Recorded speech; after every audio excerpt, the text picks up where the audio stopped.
Bonjour à tous, bienvenue dans cette seconde vidéo sur le machine learning. Aujourd'hui on va voir plusieurs choses, on va faire une petite révision et aussi un petit point vocabulaire, alors ça sera très rapide. Et on va essayer d'appréhender le modèle de régression polynomiale, qui est en fait un dérivé du modèle de régression linéaire. Pardon. Alors, on va se replonger un peu dans la première vidéo. Globalement on avait eu un jeu de données qui de mémoire était la valeur de l'indice des loyers par rapport au trimestre. Donc on avait sur l'axe des X, ici nos trimestres, là, et sur l'axe des Y, nos données constatées, donc la valeur de ce point d'indice. On s'est rendu compte que globalement, rien qu'en observant les points, et c'est quelque chose d'important, on pouvait se dire, tiens, il y a une droite qui a l'air de coller. Hop, on l'avait placée à peu près là. Alors, ce qu'il faut bien comprendre, déjà on va faire un petit point de vocabulaire, c'est qu'en machine learning, on ne parle pas de X ou de Y, on parle de variables indépendantes et de variables dépendantes. Je m'explique. On a notre variable indépendante, ici c'était mes trimestres. Pourquoi? Parce qu'un trimestre, une année, un mois, un jour, ça restera toujours un trimestre, un mois, un jour ou une année. Sa valeur, elle ne changera pas. 2017, ça restera toujours 2017, 2019, ça restera toujours 2019, voilà. Par contre, la valeur constatée à ce moment-là de ma variable dépendante, donc de mon point d'indice, lui, il dépend de ça. Il a bien été constaté à cette date. Donc, mon point d'ordonnée, mon point Y, il dépend bien de ma variable indépendante. Par contre, ma variable indépendante, pas du tout. C'est-à-dire que sur le même axe X, je pourrais mettre d'autres données. Voilà, très facile. Donc ça, déjà, il faut bien le comprendre. Nos variables indépendantes, elles nous servent, elles nous aident à trouver notre variable dépendante. D'accord ça nous sert à ça. Donc c'est en fonction de ces variables indépendantes qu'on est capable de déterminer la variable dépendante. Voilà, c'est un petit point de détail. Là, pour l'instant, j'aurais pu faire une deuxième vidéo sur la régression linéaire multiple, mais en fait, je ne veux pas. Je vais la faire après. Je vais vous expliquer la logique, parce que dans la régression linéaire multiple, on a justement plusieurs variables indépendantes. Et dans la régression linéaire polynomiale, en fait, on n'en a toujours qu'une, pour l'instant. Et ça nous permet, en fait, d'avoir une certaine continuité. On va d'abord faire des modèles de régression qui ont une variable indépendante et une variable dépendante.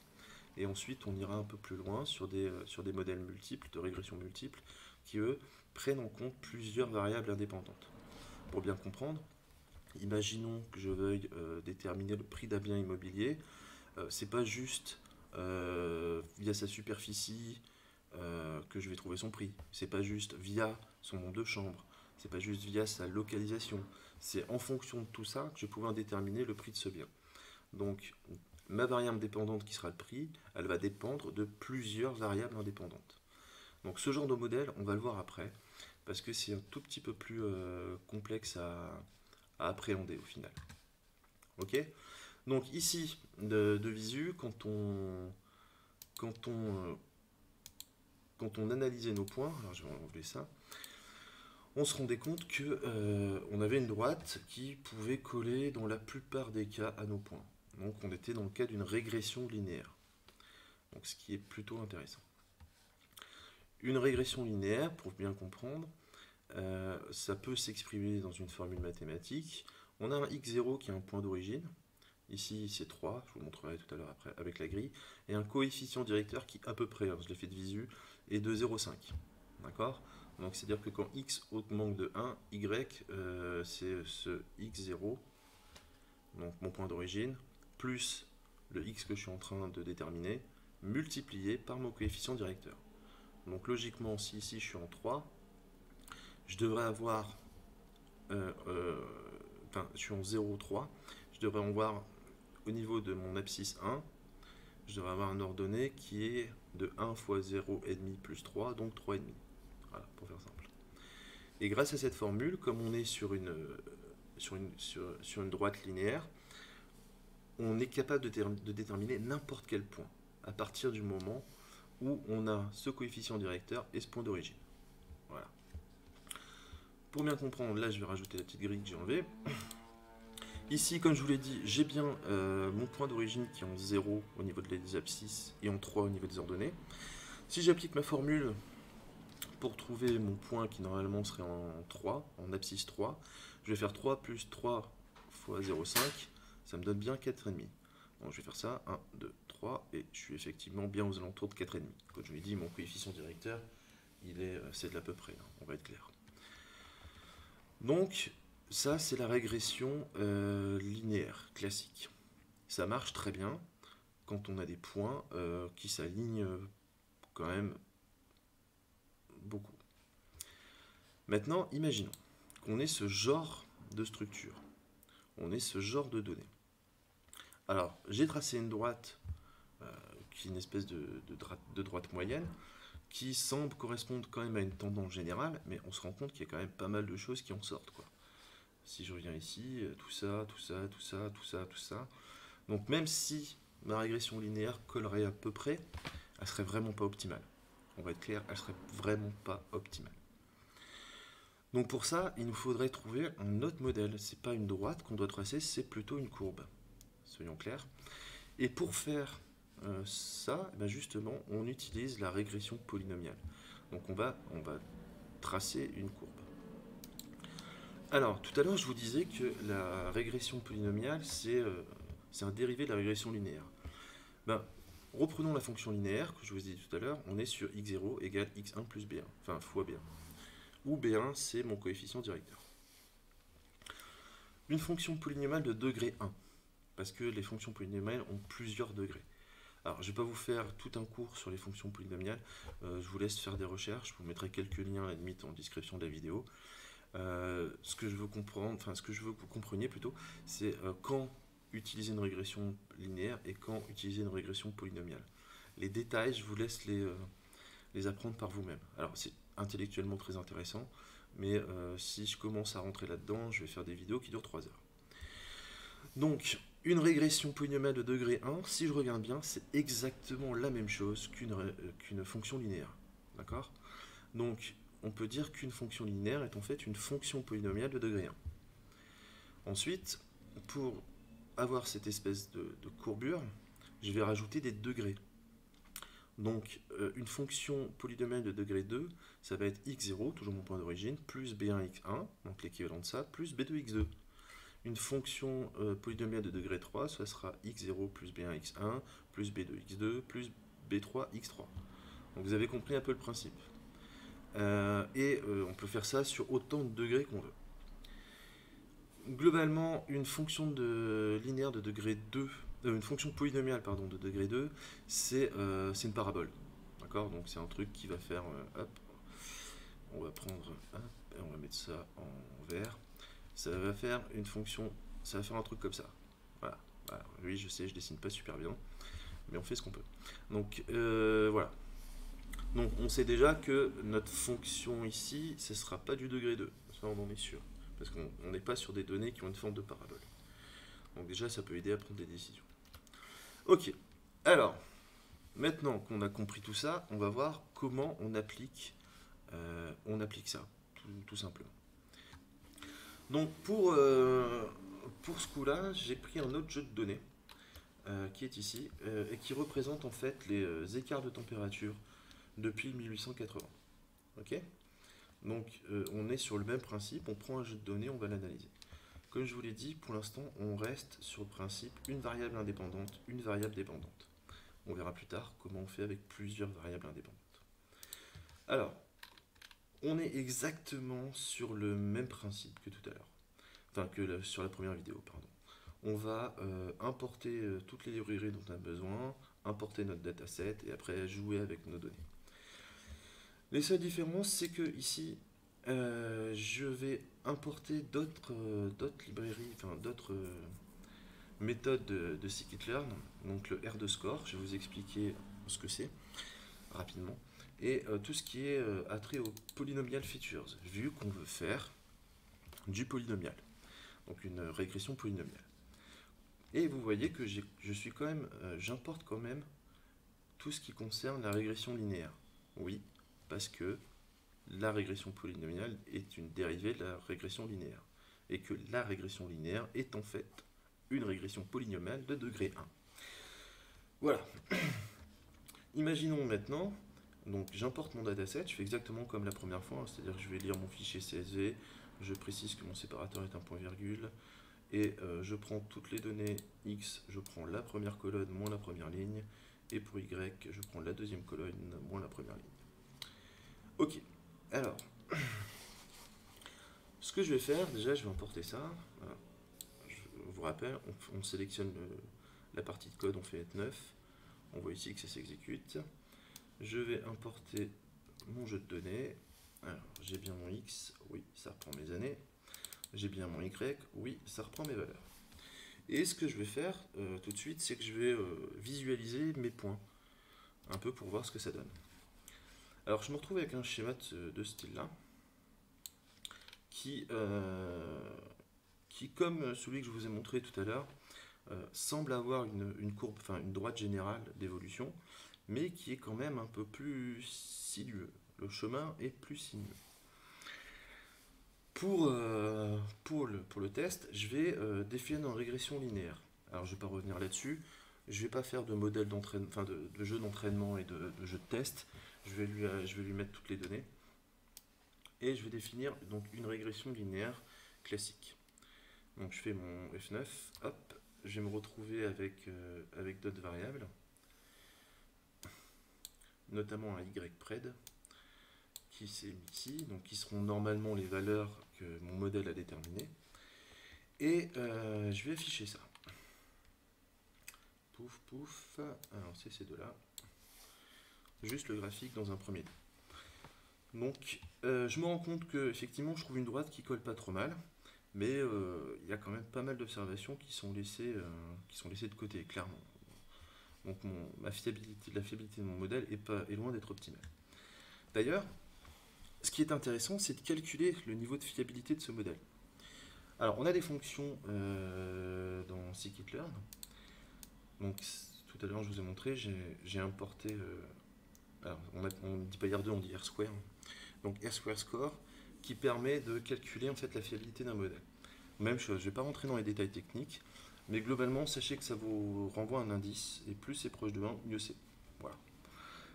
C'est le principe de base. Ici, ce que je vais faire, c'est que je vais calculer, alors là je suis dans la polynomiale, je vais calculer le R-square de mon modèle de régression linéaire. Et pour bien faire, je vais l'afficher, histoire qu'on voit ce qu'il donne. Hop. Donc il s'affiche ici, j'ai un R-square qui est égal à, on va dire, 0,76. Alors c'est pas trop mal, hein, mais c'est pas non plus exceptionnel. On va être clair, on peut normalement faire mieux. Donc comme j'ai dit, je me rends compte qu'un peu ça, c'est un peu une courbe. C'est même clairement courbé. Donc plutôt que de rester sur une régression linéaire, je vais partir sur une régression polynomiale qui me permet de faire des courbes. Alors, une régression polynomiale, en fait, elle va modifier x. Souvenez-vous de la formule de tout à l'heure, on était sur du x2 puissance 2, enfin ce genre de choses. Donc on va devoir appliquer à nos x une transformation polynomiale. Alors, vous n'êtes pas obligé d'appréhender complètement ce que ça implique. Moi, je vous conseille quand même de vous renseigner là-dessus. Mais là, on va vraiment voir le côté pratique. Et comme je vous l'ai dit tout à l'heure, une régression polynomiale de degré 2, ça donne toujours une parabole. Et ici, on voit clairement que mes points, ça ne fait pas une parabole. Donc, je vais déjà zapper le degré 1, qui est en fait une régression linéaire, le degré 2, qui est une parabole, et je vais commencer direct au degré 3, pour voir si la courbe que ça va me sortir colle un peu plus à mes points d'observation. Alors c'est parti. Donc je vais définir un objet que j'appelle polyreg, d'accord, qui est qui va appliquer qui va me faire un polynôme de degré 3, et je vais transformer mes valeurs de x via ce polynôme-là, via cette régression polynomiale.